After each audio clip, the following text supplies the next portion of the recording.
大家好，今天简单教大家一些生词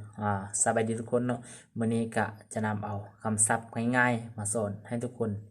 ได้ฮู้นำกันได้เรียนนำกันเนาะว่ามีอันใดๆเฮาไปเรียนพร้อมๆกันเลย一足球足球แปลว่าบานเตะหรือว่ากีฬาบานเตะ二羽毛球羽毛球แปลว่ากีฬาดอกปีกไก่三台球台球แปลว่าสนุกเกอร์เนาะหรือว่ากีฬาสนุกเกอร์四排球排球แปลว่าบานตีหรือว่ากีฬาบานตี五เถิงฉิวเถิงฉิวแปลว่ากะโตหรือว่ากีฬากะโตลิ้วโยโยงโยโยงแปลว่าลอยน้ำหรือว่ากีฬาลอยน้ำชีไท่เฉวนไท่เฉวนแปลว่า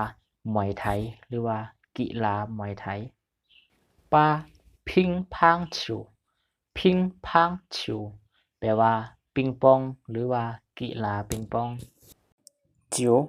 高尔夫球高尔夫球แปลว่ากบหรือว่ากีฬาตีกบ十วางฉิว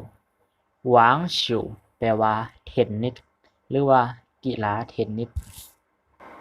11摔跤摔跤แปลว่ามวยปั๊มหรือว่ากีฬามวยปั๊ม12跆拳道跆拳道แปลว่าเทควันโดเนาะหรือว่ากีฬาเทควันโด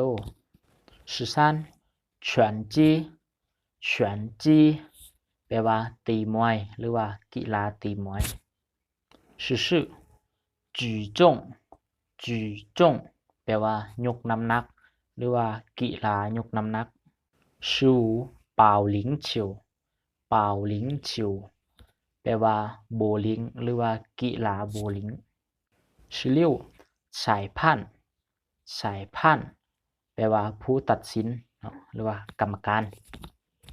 14运动员运动员แปลว่านักกีฬา18ล้านฉิวล้านฉิวแปลว่าบันบวงหรือว่ากีฬาบันบวง19世界杯世界杯